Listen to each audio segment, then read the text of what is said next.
ਵਾਹਿਗੁਰੂ ਜੀ ਕਾ ਖਾਲਸਾ ਵਾਹਿਗੁਰੂ ਜੀ ਕੀ ਫਤਿਹ। TV84 ਦੇ ਸਾਰੇ ਦਰਸ਼ਕ ਤੇ ਸਰੋਤੇ ਜਿਹੜੇ ਸਾਡੇ ਨਾਲ ਇਸ ਵਕਤ ਨਾਰਥ ਅਮਰੀਕਾ ਦੇ ਵਿੱਚੋਂ ਬਣੇ ਹੋਏ ਆ, ਉਹਨਾਂ ਸਾਰਿਆਂ ਦਾ ਮੈਂ ਅਮਰਵੀਰ ਸਿੰਘ ਅੱਜ ਇਸ ਪ੍ਰੋਗਰਾਮ ਦੇ ਵਿੱਚ ਤਹਿ ਦਿਲੋਂ ਸਵਾਗਤ ਕਰਦਾ। ਵਿਊਅਰਸ, ਜਿੱਥੇ ਅੱਜ ਅਸੀਂ ਸਾਕਾ ਨਕੋਦਰ ਬਾਰੇ ਗੱਲਬਾਤ ਕਰਾਂਗੇ। ਸਾਕਾ ਨਕੋਦਰ 1986 ਦੇ ਵਿੱਚ ਵਾਪਰੀ ਉਹ ਘਟਨਾ ਸੀ ਜਿਹਨੂੰ ਅਸੀਂ ਹੂਬਹੂ ਅੱਜ ਦੀ ਡੇਟ ਦੇ ਵਿੱਚ ਜੇ ਕਹਿਣਾ ਹੋਵੇ ਤਾਂ ਜਿਹੜਾ ਬਹਿਬਲ ਕਲਾਂ ਗੋਲੀ ਕਾਂਡ ਹੈਗਾ ਜਾਂ ਬਰਗਾੜੀ ਦੇ ਵਿੱਚ ਗੁਰੂ ਗ੍ਰੰਥ ਸਾਹਿਬ ਦੀ ਜਿਹੜੀ ਬੇਹੁਰਮਤੀ ਤੋਂ ਇੱਕ ਦੌਰ ਸ਼ੁਰੂ ਹੋਇਆ, ਉਹੀ ਇਹ ਦੌਰ ਸੀ ਜਦੋਂ 1984 ਤੋਂ ਬਾਅਦ 1986 ਦੇ ਵਿੱਚ 1984 ਤੋਂ ਬਾਅਦ ਪਹਿਲੀ ਘਟਨਾ ਸੀ ਜਦੋਂ ਗੁਰੂ ਗ੍ਰੰਥ ਸਾਹਿਬ ਦੀ ਬੇਹੁਰਮਤੀ ਹੁੰਦੀ ਹੈ 1986 ਦੇ ਵਿੱਚ ਨਕੋਦਰ ਦੇ ਵਿੱਚ। ਅਤੇ ਉੱਥੇ ਫਿਰ ਸਿੱਖ ਸੰਗਤਾਂ ਵੱਲੋਂ ਪ੍ਰੋਟੈਸਟ ਕੀਤਾ ਜਾਂਦਾ, ਵਿਰੋਧ ਪ੍ਰਦਰਸ਼ਨ ਕੀਤਾ ਜਾਂਦਾ ਸ਼ਾਂਤਮਈ ਤਰੀਕੇ ਦੇ ਨਾਲ, ਜਿਹਦੇ ਵਿੱਚ ਪੁਲਿਸ ਅਤੇ ਸਿਕਿਉਰਿਟੀ ਫੋਰਸਿਸ ਦੀ ਫਾਇਰਿੰਗ ਦੇ ਵਿੱਚ ਜਿਹੜੇ 4 ਸਿੱਖ ਨੌਜਵਾਨ ਹੈਗੇ ਆ ਜਿਨ੍ਹਾਂ ਦਾ ਸੰਬੰਧ ਸਿੱਖ ਸਟੂਡੈਂਟਸ ਫੈਡਰੇਸ਼ਨ ਦੇ ਨਾਲ ਉਹ ਸੰਬੰਧਿਤ ਨੌਜਵਾਨ ਸਨ, ਜਿਨ੍ਹਾਂ ਨੂੰ ਮੌਤ ਦੇ ਘਾਟ ਉਤਾਰ ਦਿੱਤਾ ਜਾਂਦਾ, ਜਿਨ੍ਹਾਂ ਨੂੰ ਸ਼ਹੀਦ ਕਰ ਦਿੱਤਾ ਜਾਂਦਾ। ਉੱਥੇ ਉਸ ਘਟਨਾਕ੍ਰਮ ਦੇ ਵਿੱਚ ਜਿਹੜੇ 4 ਸਿੱਖ ਨੌਜਵਾਨ ਸ਼ਹੀਦ ਹੋਏ ਸੀ, ਉਹਦੇ ਵਿੱਚ ਭਾਈ ਰਵਿੰਦਰ ਸਿੰਘ, ਭਾਈ ਝਲਮਣ ਸਿੰਘ, ਭਾਈ ਹਰਮਿੰਦਰ ਸਿੰਘ ਅਤੇ ਭਾਈ ਬਲਤੀਜ ਸਿੰਘ ਦੇ ਨਾਂ ਜਿਹੜੇ ਨੇ ਉਹ ਸ਼ਾਮਲ ਨੇ। ਇਸ ਜਦੋਂ ਅਸੀਂ ਸਾਰੇ ਵਾਕਿਆ ਨੂੰ ਦੇਖਦੇ ਹਾਂ ਅਤੇ ਅੱਜ ਦਾ ਦੌਰਾ ਦੇਖਦੇ ਹਾਂ ਤਾਂ ਕੋਈ ਉਹਦੇ 'ਚ ਬਹੁਤਾ ਫਰਕ ਨਹੀਂ ਨਜ਼ਰ ਆਉਂਦਾ। ਉਦੋਂ ਵੀ ਜਿਹੜੀ ਰਿਪੋਰਟ ਹੈਗੀ ਹੈ, ਜਾਂਚ ਕਮਿਸ਼ਨ ਬਣਾਏ ਜਾਂਦੇ ਨੇ, ਰਿਪੋਰਟ ਅੱਜ ਤੱਕ ਵੀ ਉਸ ਦੀ ਨਹੀਂ ਜਿਹੜੀ ਜਨਤਕ ਕੀਤੀ ਜਾਂਦੀ।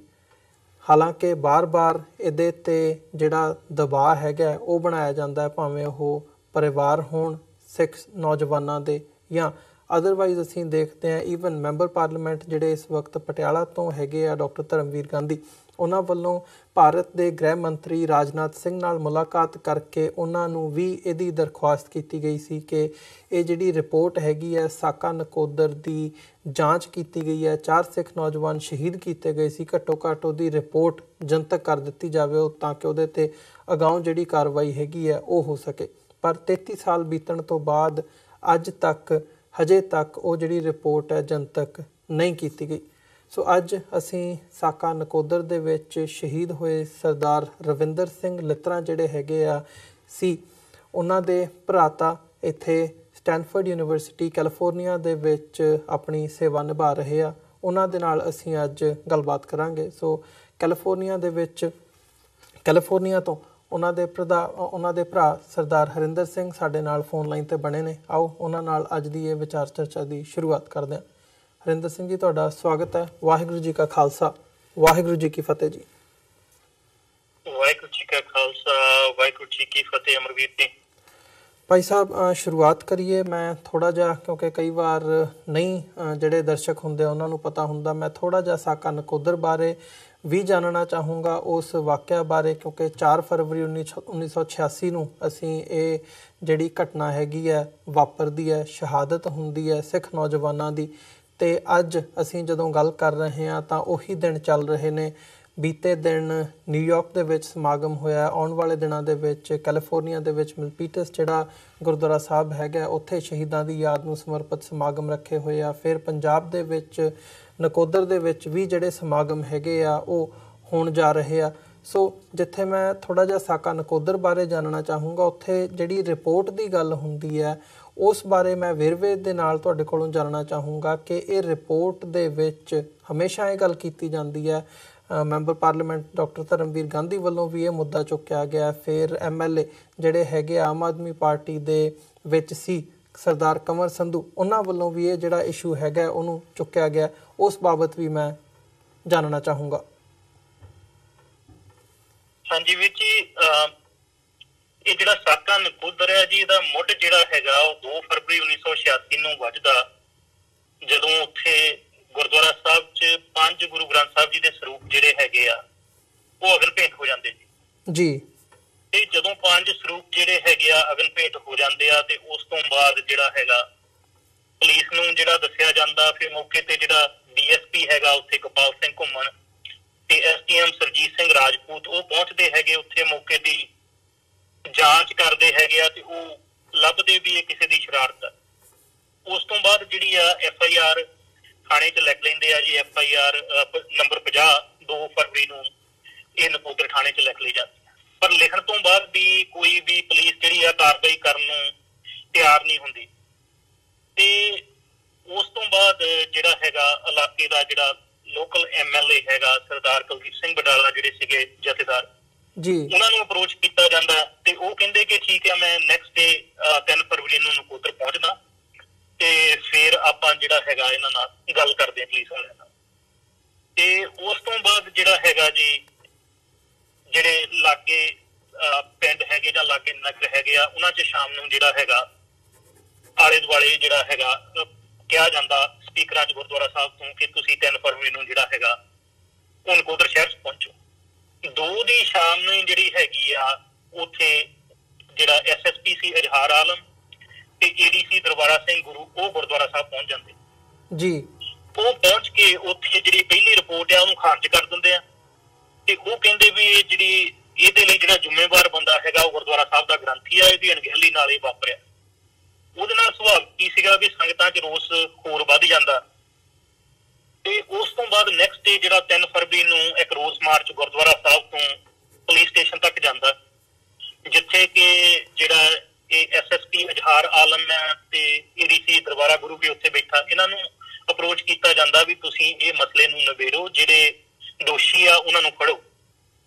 ਪਰ ਇਹਨਾਂ ਦਾ ਜਿਹੜਾ ਵਤੀਰਾ ਹੁੰਦਾ ਉਹ ਬਹੁਤ ਜ਼ਿਆਦਾ ਨਾ ਪੱਖੀ ਹੁੰਦਾ, ਉਹ ਕੁਛ ਵੀ ਸੁਣਨ ਲਈ ਤਿਆਰ ਨਹੀਂ ਇਜ਼ਹਾਰ ਆਲਮ ਜੀ। ਤੇ ਵਡਾਲਾ ਸਾਹਿਬ ਇੱਥੋਂ ਤੱਕ ਆਫਰ ਕਰਦੇ ਆ ਵੀ ਦੇਖੋ ਸੰਗਤਾਂ 'ਚ ਰੋਸ ਬਹੁਤ ਜ਼ਿਆਦਾ ਆ ਵੀ ਕੋਈ ਨੁਕਸਾਨ ਨਾ ਹੋ ਜਾਏ, ਤੁਸੀਂ ਇਸ ਤਰ੍ਹਾਂ ਕਰੋ ਵੀ ਤੁਸੀਂ ਮਾਮਲਾ ਠੰਡਾ ਕਰਨ ਲਈ ਮੈਨੂੰ ਵੀ ਅਰੈਸਟ ਕਰ ਲਓ ਤੇ ਜਿਹੜੇ ਬੰਦੇ ਤੇ ਸ਼ੱਕ ਦੀ ਸੂਈ ਜਾਂਦੀ ਸੀ ਜਿਹੜਾ ਸ਼ਿਵ ਸੈਨਾ ਦਾ ਪ੍ਰਧਾਨ ਸੀ ਉੱਥੇ ਰਮੇਸ਼ ਕੁਮਾਰ ਤੇ ਖਾਨ ਕਹਿੰਦੇ ਸੀ ਉਹਨੂੰ ਜੀ ਤੇ ਵੀ ਤੁਸੀਂ ਉਹਨੂੰ ਵੀ ਅਰੈਸਟ ਕਰੋ।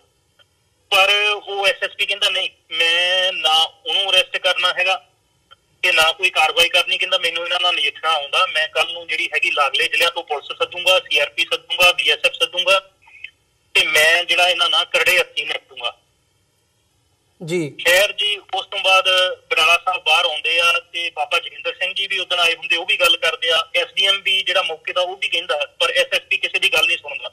ਤੇ SSP ਇਜ਼ਹਾਰ ਆਲਮ ਸੀ ਉਸ ਵਕਤ। ਇਜ਼ਹਾਰ ਆਲਮ ਜੀ ਮਤਲਬ ਸ਼ਰੇਆਮ ਉਹ ADC ਦੀ ਪ੍ਰੈਜ਼ੈਂਸ 'ਚ ਉਹਨੇ ਧਮਕੀ ਦਿੱਤੀ ਵੀ ਮੈਨੂੰ ਇਹਨਾਂ ਨਾਲ ਨਜਿੱਠਣਾ ਆਉਂਦਾ ਜੀ। ਤੇ ਬਡਾਲਾ ਸਾਹਿਬ ਈਵਨ ਬੀਇੰਗ MLA ਤੇ ਜਿਹੜੇ ਸੀਗੇ ਉਹਨਾਂ ਨੇ ਗੱਲ ਸੁਣੀ ਨਹੀਂ। ਉਸ ਤੋਂ ਬਾਅਦ ਬਡਾਲਾ ਸਾਹਿਬ ਕਹਿੰਦੇ ਵੀ ਮੈਂ ਉੱਥੇ ਚੰਡੀਗੜ੍ਹ ਬਰਨਾਲੇ ਦੀ ਗਵਰਨਮੈਂਟ ਸੀ ਵੀ ਬਰਨਾਲੇ ਨਾਲ ਗੱਲ ਕਰਦਾ, ਨਾਲ ਜਿਹੜੇ ਹੋਰ ਸਾਡੇ MLA ਆ ਉਹਨਾਂ ਨਾਲ ਗੱਲ ਕਰਦਾ ਤੇ ਫਿਰ ਆਪਾਂ ਇਹਨਾਂ ਦੇ ਜਿਹੜੇ ਉੱਪਰਲੇ ਅਫਸਰ ਆ SSP ਤੋਂ ਆਪਾਂ ਉਹਨਾਂ ਨਾਲ ਗੱਲ ਕਰਦੇ ਹੈਗੇ ਜੀ। ਤੇ ਫੈਸਲਾ ਇਹ ਹੁੰਦਾ ਵੀ 4 ਨੂੰ ਮੁੜ ਕੇ ਸਾਰੇ ਜਾਣੇ ਫੇਰ ਆਓ ਤੇ ਗੁਰਦੁਆਰਾ ਸਾਹਿਬ ਤੇ ਉਦੋਂ ਬਾਅਦ ਆਪਾਂ ਡਿਸਾਈਡ ਕਰਦੇ ਕੀ ਕਰਨਾ। ਉਸੇ ਸ਼ਾਮ ਨੂੰ ਜੀ ਜਿਹੜਾ ਨਕੋਦਰ ਆ ਇਹ ਲਾ ਦਿੰਦੇ ਜੀ ਦਫਾ 144 ਜੀ। ਦਫਾ 144 ਲਾ ਦਿੰਦੇ ਆ, ਪਰ ਉੱਥੇ ਜਿਹੜੇ ਸ਼ਿਵ ਸੈਨਾ ਵਾਲੇ ਆ, ਸ਼ਿਵ ਸੈਨਾ ਦਾ ਸਟੇਟ ਚੀਫ ਜਿਹੜਾ ਰਮਾਕਾਂਤ ਜਲੋਟਾ ਉਹ ਵੀ ਉੱਥੇ ਆ ਜਾਂਦਾ ਤੇ ਇਹ ਜਿਹੜਾ ਸ਼ਿਵ ਸੈਨਾ ਦਾ ਲੋਕਲ ਪ੍ਰਧਾਨ ਆ ਇਹ ਸ਼ਾਮ ਨੂੰ ਦਫਾ 144 ਦੀਆਂ ਧੱਜੀਆਂ ਅੜਾਉਂਦੇ ਆ, ਸ਼ਹਿਰ 'ਚ ਭੜਕਾਊ ਨਾਅਰੇ ਲਾਉਂਦੇ ਤੇ ਜਲੂਸ ਕਰਦੇ। ਪਰ ਪੁਲਿਸ ਜਿਹੜੀ ਹੈਗੀ ਆ ਮੂਕ ਦਰਸ਼ਕ ਬਣ ਕੇ ਖੜੀ ਰਹਿੰਦੀ ਆ, ਕੁਛ ਨਹੀਂ, ਕੋਈ ਕਾਰਵਾਈ ਨਹੀਂ ਹੁੰਦੀ। ਉਸ ਤੋਂ ਬਾਅਦ ਜਿਹੜਾ ਹੈਗਾ ਆ ਨਕੋਦਰ ਸ਼ਹਿਰ 'ਚ ਕਰਫਿਊ ਲਾ ਦਿੱਤਾ ਜਾਂਦਾ 3 ਫਰਵਰੀ ਦੀ ਰਾਤ। ਪਰ ਉਹ ਜਿਹੜੀ ਇਨਫੋਰਮੇਸ਼ਨ ਆ ਉਹ ਲਾਗੇ ਬੰਨੇ ਕਿਸੇ ਨੂੰ ਮਿਲੀ ਨਹੀਂ ਹੁੰਦੀ। ਜਦੋਂ ਇੰਨੀ ਗੱਲ ਹੁੰਦੀ ਆ ਤੇ ਫਿਰ ਨੈਕਸਟ ਡੇ ਜਿਹੜਾ ਹੈਗਾ 4 ਫਰਵਰੀ ਉਦੋਂ ਨੂੰ ਜਿਹੜੀਆਂ ਸੰਗਤਾਂ ਹੈਗੀਆਂ ਆਪ ਮੁਹਾਰੇ ਜਿੱਦਾਂ ਇੱਕ ਦਿਨ ਪਹਿਲਾਂ ਪਲਾਨ ਕੀਤਾ ਸੀ ਤੇ ਉਹ ਗੁਰਦੁਆਰਾ ਸਾਹਿਬ ਨੂੰ ਆਉਣ ਲਈ ਤਿਆਰ ਹੋ ਜਾਂਦੀਆਂ ਜੀ। ਤੇ ਜਦੋਂ ਅੱਗੇ ਪਤਾ ਲੱਗਦਾ ਵੀ ਕਰਫਿਊ ਲੱਗਾ ਤੇ ਸੰਗਤਾਂ ਜਿਹੜੀਆਂ ਹੈਗੀਆਂ ਉਹ ਸ਼ਹਿਰ ਦੇ ਬਾਹਰ ਸ਼ੇਰਪੁਰ ਵਾਲਾ ਪੁਲ ਆ ਉੱਥੇ ਇਕੱਠੀਆਂ ਹੋ ਜਾਂਦੀਆਂ। ਉਸ ਤੋਂ ਬਾਅਦ ਜੀ ਇਹ ਗੁਰਦੁਆਰਾ ਸਾਹਿਬ ਨੂੰ ਫੈਸਲਾ ਇਹ ਹੁੰਦਾ ਵੀ ਗੁਰਦੁਆਰਾ ਸਾਹਿਬ ਆਪਾਂ ਜਾ ਕੇ ਜਿਹੜੇ ਗੁਰੂ ਗ੍ਰੰਥ ਸਾਹਿਬ ਜੀ ਦੇ ਸਰੂਪ ਘੱਟੋ ਘੱਟ ਆਪਾਂ ਉਹਨਾਂ ਦੀ ਸੰਭਾਲ ਕਰ ਲਈਏ ਤੇ ਉਹਨਾਂ ਨੂੰ ਗੋਇੰਦਵਾਲ ਸਾਹਿਬ ਲਿਜਾ ਕੇ ਤੇ ਜਲ ਪ੍ਰਵਾਹ ਕਰ ਦਈਏ ਜੀ। ਪੁਲਿਸ ਜੀ ਇਜਾਜ਼ਤ ਨਹੀਂ ਦਿੰਦੀ, ਪਹਿਲਾਂ ਸਿਰਫ ਮੰਗ ਇਹੀ ਆ ਵੀ 5 ਸਿੰਘਾਂ ਨੂੰ ਜਾ ਲੈਣ ਦਿਓ, ਜਾ ਕੇ ਇਹ ਸੰਭਾਲ ਕਰ ਲੈਣ। ਉਸ ਤੋਂ ਬਾਅਦ ਜੀ ਇੱਕ ਜਥਾ ਹੋਰ ਆਉਂਦਾ ਜਿਹਨੂੰ ਸ਼ਹਿਰ ਦੇ ਵਿੱਚ ਦੀ ਲਿਆਂਦਾ ਜਾਂਦਾ, ਉਹ ਆਣ ਕੇ ਦੱਸਦੇ ਵੀ ਸ਼ਹਿਰ 'ਚ ਕੋਈ ਕਰਫਿਊ ਨਹੀਂ ਆ ਤੇ ਉਹਨਾਂ ਨੇ ਸ਼ਿਵ ਸੈਨਾ ਵਾਲੇ ਉੱਤੇ ਸ਼ਰੇਆਮ ਘੁੰਮਦੇ ਦੇਖਿਆ।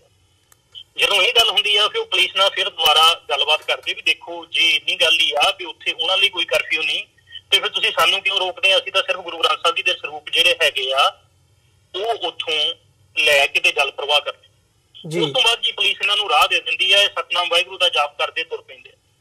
ਅੱਗੇ ਉਹਨਾਂ ਨੇ CRP BSF ਦਾ ਨਾਕਾ ਲਾਇਆ ਹੋਇਆ ਜਿੱਥੇ ਜਿਹੜੀ ਪੁਲਿਸ ਆ ਬਿਨਾਂ ਕਿਸੇ ਚੇਤਾਵਨੀ ਦੇ ਗੋਲੀਆਂ ਜਿਹੜੀਆਂ ਚਲਾ ਦਿੰਦੀ ਤੇ ਭਾਈ ਰਵਿੰਦਰ ਸਿੰਘ ਜਿਹੜੇ ਮੇਰੇ ਤੋਂ ਵੱਡੇ ਸੀਗੇ, ਪੰਜਾਂ ਪਿਆਰਿਆਂ 'ਚ ਸੀਗੇ, ਮੌਕੇ ਤੇ ਉੱਥੇ ਜਿਹੜੇ ਹੈਗੇ ਸਾਰਿਆਂ ਤੋਂ ਪਹਿਲਾਂ ਉੱਥੇ ਸ਼ਹੀਦ ਹੁੰਦੇ ਆ। ਉਸ ਤੋਂ ਬਾਅਦ ਜੀ ਜਿਹੜੀ ਸੰਗਤ ਜਿਹੜੀ ਹੈਗੀ ਆ ਉਹ ਖਿਲਰ ਜਾਂਦੀ ਆ। ਜਦੋਂ ਖਿਲਰ ਜਾਂਦੀ ਆ ਉਸ ਤੋਂ ਬਾਅਦ ਜਿਹੜੇ ਭਾਈ ਬਲਧੀਰ ਸਿੰਘ ਤੇ ਭਾਈ ਝਲਮਣ ਸਿੰਘ ਆ, ਇਹ ਉੱਥੇ ਕਿਸੇ ਪ੍ਰੀਤੂ ਜੀ ਦਾ ਡੇਰਾ ਹੈਗਾ, ਉੱਥੇ ਬਲਦਾਂ ਪਿੱਛੇ ਖੁੜਵੀ ਪਿੱਛੇ ਬੈਠੇ ਆ ਜੀ। ਤੇ ਇਹਨਾਂ ਨੂੰ ਉੱਥੇ ਖਤਮ ਕੀਤਾ ਜਾਂਦਾ। ਤੇ ਜਿਹੜੇ ਚੌਥੇ ਸਿੰਘ ਸ਼ਹੀਦ ਹੁੰਦੇ ਭਾਈ ਹਰਮਿੰਦਰ ਸਿੰਘ ਜੀ, ਉਹ ਉੱਥੇ ਨੱਥਾ ਸਿੰਘ ਦਾ ਆਰਾ ਆ, ਜਿਹਦੇ ਵਿੱਚੋਂ ਉਹਨਾਂ ਨੂੰ ਕੱਢਿਆ ਜਾਂਦਾ। ਕੱਢ ਕੇ ਉਹਨਾਂ ਦੇ ਮੂੰਹ 'ਚ ਜਿਹੜਾ ਜਸਕੀਰਤ ਚਾਹਲ ਨਾਂ ਦਾ ਇੰਸਪੈਕਟਰ ਆ, ਉਹ ਗੋਲੀਆਂ ਮਾਰਦਾ। ਉਸ ਤੋਂ ਬਾਅਦ ਇਹਨਾਂ ਨੂੰ ਨਕੋਦਰ ਹਸਪਤਾਲ ਜਿਹੜਾ ਉੱਥੇ ਲਿਜਾ ਕੇ ਸਿੱਟ ਦਿੰਦੇ ਆ ਪੋਸਟਮਾਰਟਮ ਲਈ। ਜਦੋਂ ਡਾਕਟਰ ਦੇਖਦੇ ਵੀ ਉਹ ਜੀਂਦੇ ਆ ਤੇ ਇਲਾਜ ਕਰਨ ਲੱਗਦੇ, ਤੇ ਫਿਰ ਉਹਨਾਂ ਨੂੰ ਕਹਿੰਦੇ ਵੀ ਤੁਸੀਂ ਰੈਫਰ ਕਰ ਦਿਓ ਜਲੰਧਰ ਸਿਵਲ ਹਸਪਤਾਲ ਨੂੰ। ਤੇ ਜਲੰਧਰ ਸਿਵਲ ਹਸਪਤਾਲ ਉਹਨਾਂ ਨੂੰ ਖਤਮ ਕਰਕੇ ਲੈ ਜਾਂਦੇ ਆ। ਤੇ ਜਿਹੜੇ ਜਲੰਧਰ ਸਿਵਲ ਹਸਪਤਾਲ ਵਾਲੇ ਡਾਕਟਰ ਆ, ਉਹਨਾਂ ਦੀ ਜਿਹੜੀ ਰਿਪੋਰਟ ਆ ਉਹ ਕਹਿੰਦੇ ਬ੍ਰੌਟ ਡੈਡ ਜੀ। ਸੋ ਦੋ ਨੂੰ ਗੁਰੂ ਗ੍ਰੰਥ ਸਾਹਿਬ ਜੀ ਦੇ ਸਰੂਪ ਅਗਨ ਭੇਂਟ ਹੁੰਦੇ ਆ, 3 ਨੂੰ ਰੋਸ ਮਾਰਚ ਹੁੰਦਾ, 4 ਨੂੰ ਜਲ ਪ੍ਰਵਾਹ ਕਰਨ ਲਈ ਗੁਰੂ ਗ੍ਰੰਥ ਸਾਹਿਬ ਜੀ ਦੇ ਸਰੂਪ ਲੈਣ ਜਾਂਦੀ ਸੰਗਤ ਤੇ ਗੋਲੀ ਚੱਲਦੀ ਆ। ਤੇ 4 ਸਿੰਘ ਖਤਮ ਕਰ ਦਿੱਤੇ ਜਾਂਦੇ, ਔਰ 4 ਫਰਵਰੀ ਦੀ ਰਾਤ ਨੂੰ ਇਹਨਾਂ ਦਾ ਪੋਸਟਮਾਰਟਮ ਕਰ ਦਿੱਤਾ ਜਾਂਦਾ ਤੇ 5 ਫਰਵਰੀ ਦੀ ਸਵੇਰ ਨੂੰ ਇਹਨਾਂ ਦੇ ਜਿਹੜੇ ਸਰੀਰ ਆ ਉਹ ਵੀ ਪੁਲਿਸ ਜਿਹੜੀ ਹੈਗੀ ਆ ਆਪ ਹੀ ਉਹਨਾਂ ਦਾ ਸੰਸਕਾਰ ਕਰਦਾ ਜੀ, ਅਣਪਛਾਤੇ ਤੇ ਲਵਾਰਸ ਕਹਿ ਕੇ। ਹੁਣ ਜਿਹੜੀ ਗੱਲ ਤੁਸੀਂ ਰਿਪੋਰਟ ਦੀ ਕਰਦੇ ਹੋ ਜਸਟਿਸ ਗੁਰਨਾਮ ਸਿੰਘ ਜੀ ਦੀ, ਹੁਣ ਜਦੋਂ ਇੰਨਾ ਕੁਝ ਹੋ ਜਾਂਦਾ ਤੇ ਪਿਤਾ ਜੀ ਜਿਹੜੇ ਹੈਗੇ ਉਹ ਨਕੋਦਰ ਥਾਣੇ ਦੇ ਬਾਹਰ ਉਦੋਂ ਉਡੀਕਦੇ ਹੁੰਦੇ ਆ ਕਿ ਉਹਨਾਂ ਨੂੰ ਕਹਿੰਦੇ ਕਿ ਥਾਣੇਦਾਰ ਸਾਹਿਬ ਤੁਹਾਨੂੰ ਲੈ ਕੇ ਦਿੰਦੇ ਆ ਤੇ ਤੁਸੀਂ ਆਪਣੀ ਜਿਹੜਾ ਬੇਟੇ ਦਾ ਜਿਹੜਾ ਸਰੀਰ ਆ ਉਹ ਤੁਸੀਂ ਜਾ ਕੇ ਲੈ ਲਿਓ।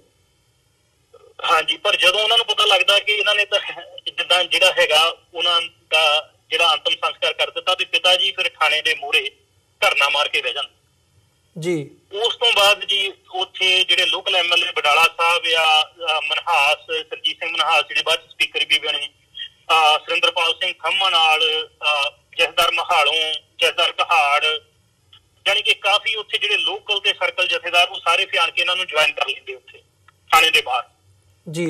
ਜਦੋਂ ਪਬਲਿਕ ਪ੍ਰੈਸ਼ਰ ਬਹੁਤ ਜ਼ਿਆਦਾ ਵੱਧ ਜਾਂਦਾ ਤੇ ਫਿਰ ਉਸ ਤੋਂ ਬਾਅਦ ਜਿਹੜਾ ਹੈਗਾ ਉਸ ਵੇਲੇ ਦਾ ਜਿਹੜਾ ਖਜ਼ਾਨਾ ਮੰਤਰੀ ਬਲਵੰਤ ਸਿੰਘ ਉਹ ਨਕੋਦਰ ਆਉਂਦਾ 5 ਦੀ ਸ਼ਾਮ ਨੂੰ, ਤੇ ਉਹ ਅਨਾਉਂਸ ਕਰਦਾ ਵੀ ਅਸੀਂ ਇਹਦੀ ਜੁਡੀਸ਼ੀਅਲ ਇਨਕੁਆਇਰੀ ਜਿਹੜੀ ਕਰਾਂਗੇ ਜੀ। ਉਸ ਤੋਂ ਬਾਅਦ ਜਿਹੜਾ ਹੈਗਾ ਜੀ ਇਹ ਜਸਟਿਸ ਗੁਰਨਾਮ ਸਿੰਘ ਕਮਿਸ਼ਨ ਜਿਹੜਾ ਹੈਗਾ, ਇਹ 17 ਮਾਰਚ 1986 ਨੂੰ ਇਹਦੀ ਅਫੀਸ਼ੀਅਲ ਫਾਰਮੇਸ਼ਨ ਹੋ ਜਾਂਦੀ ਹੈ। ਉਸ ਤੋਂ ਬਾਅਦ ਜਿਹੜੀ ਆ ਇਹ ਆਪਣੀ ਜਿਹੜੀ ਰਿਪੋਰਟ ਹੈਗੀ ਆ ਉਹ 31 ਅਕਤੂਬਰ 1986 ਨੂੰ ਜਿਹੜੀ ਹੈਗੀ ਆ ਉਹ ਪੰਜਾਬ ਸਰਕਾਰ ਨੂੰ ਦੇ ਦਿੰਦੇ ਆ ਜੀ। ਹੁਣ ਕਾਨੂੰਨ ਇਹ ਕਹਿੰਦਾ ਵੀ ਜੇ ਸਰਕਾਰ ਨੇ ਜੁਡੀਸ਼ੀਅਲ ਇਨਕੁਆਇਰੀ ਆਰਡਰ ਕੀਤੀ ਆ, ਅਦਾਲਤੀ ਜਾਂਚ ਆਰਡਰ ਕੀਤੀ ਆ, ਤੇ ਜਦੋਂ ਪੈਨਲ ਨੇ ਉਹ ਸਬਮਿਟ ਕਰਤੀ ਆ, ਉਹ 6 ਮਹੀਨਿਆਂ ਦੇ ਵਿੱਚ ਵਿਧਾਨ ਸਭਾ 'ਚ ਰੱਖਣੀ ਹੁੰਦੀ ਜੀ।